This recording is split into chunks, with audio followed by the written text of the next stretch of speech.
Donate the hoof tap. 21, and he's actually got problems on both front feet. Let's start with this left front.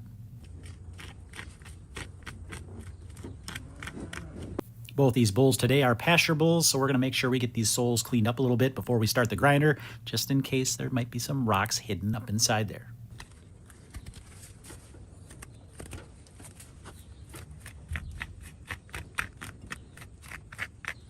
I can already see the problem with this guy. There's an ulcer right in that typical sole ulcer spot.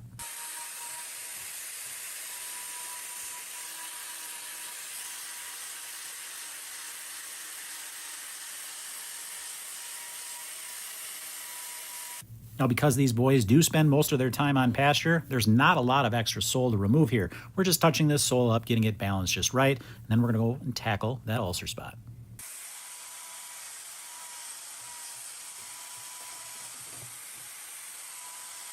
This one, we'll get this claw fixed first, and then we'll move to that other one, which, like I said, is much worse.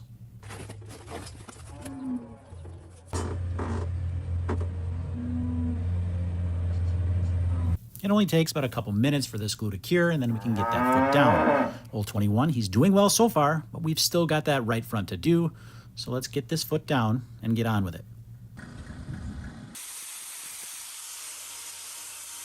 As I mentioned, this right front has a lot more going on with it, and I'm going to explain to you why this big boy is getting ulcers on his front feet to start with, and it's not because of the concrete.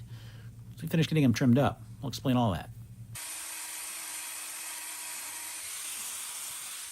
So if sole ulcers are typically associated with excess pressure in concrete, then why is an animal that's raised on dirt getting sole ulcers? Doesn't make sense, does it?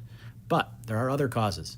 In this case, these animals go out on pasture, and because of that pasture, in the spring, they get a new flush of grass that's got a high sugar content. That high sugar content actually creates a condition known as acidosis if they eat too much of it. That acidosis can lead to laminitis, which ultimately can lead to an ulcer. So how does that happen?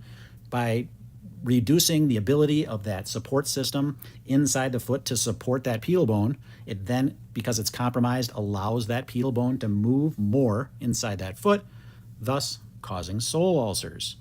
So how do I know that that's actually what caused this sole ulcer on this big boy?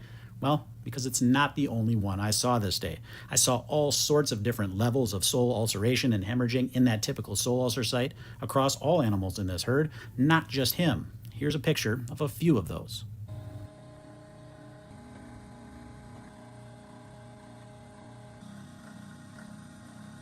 Now, this is not a new phenomenon. In fact, you've seen this on many of my videos throughout the years where you see these front foot ulcers. Almost always, they're on my grazing herds. Nearly every single one of them, due to that very fact. In the spring that we're going to have that, it's just something that you have to deal with, being able to work around these issues, try to keep that feed switch and the results of that to a minimum. But a lot of times it can't be avoided. Now on a big bull like this, it's going to be more pronounced because guess what? He weighs a lot more. So that failure of that support system to be able to support that pedal bone in the foot is going to show up more on him. That's why we have an ulcer of this sort. So we're going to get a block on this other claw. Now he's going to have blocks on both fronts, but he's going to be a lot more comfortable with them.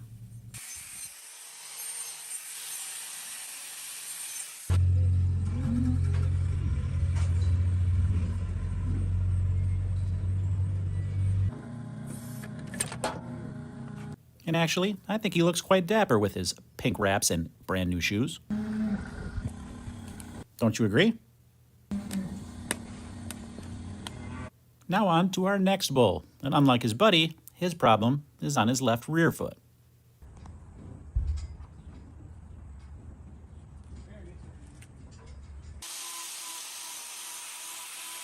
As we start his trim, that problem in the white line is visible quite quickly.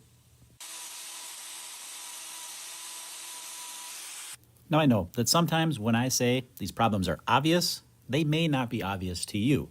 But the reason that they're obvious to me, obviously from experience, but also I know that because that heel bulb is separated, that the problem is likely going to be high up on that claw, and it's going to be in the white line. This area where this one is the most common location to find a defect, so I automatically look there first. Now because I know exactly where this is going to track, I can put that block on, let that glue cure while I work.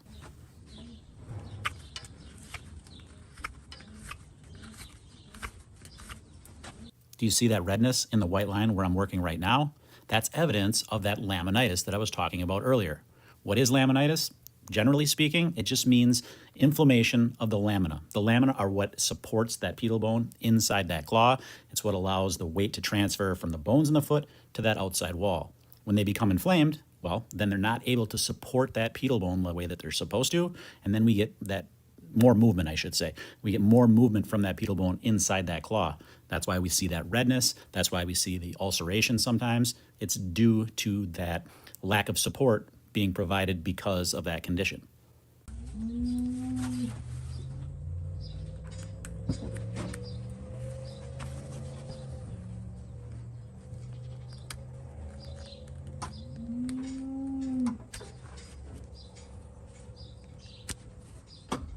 As I've talked about many times before, the separation that we're removing here is the body's natural attempt at trying to heal this. If it can get rid of this sole by separating it from the hoof and allowing a brand new layer to form, then potentially that problem would resolve on its own, correct? That's kind of how the body deals with it.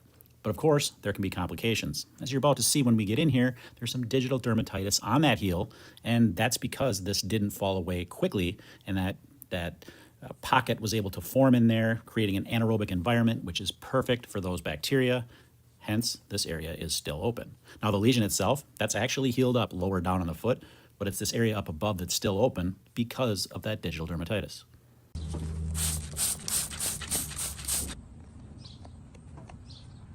Here you can get a better view of that. That lesion down below actually has a brand new layer of hoof horn over the top of it. It's the lesion up above caused by this digital dermatitis that we're now having to fix.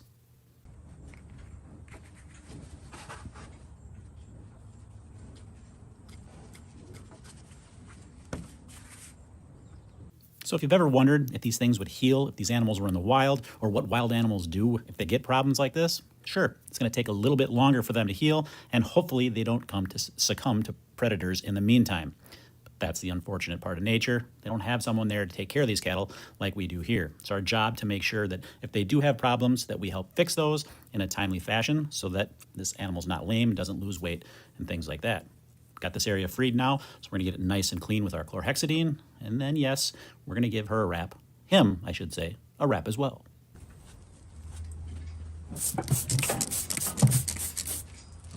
You often wonder if these treatments provide immediate relief to these animals, and in today's cases, I know they did because both these boys were tender coming in. They looked a little weak, but when we got done, they wanted to tangle immediately upon leaving the chute. One left, the other one decided to headbutt. Later on in the day, as I was trimming, these two nearly dented my truck fighting, so they're ready to go. Thankfully, we fixed them up, and it won't be long. They'll be working at full capacity.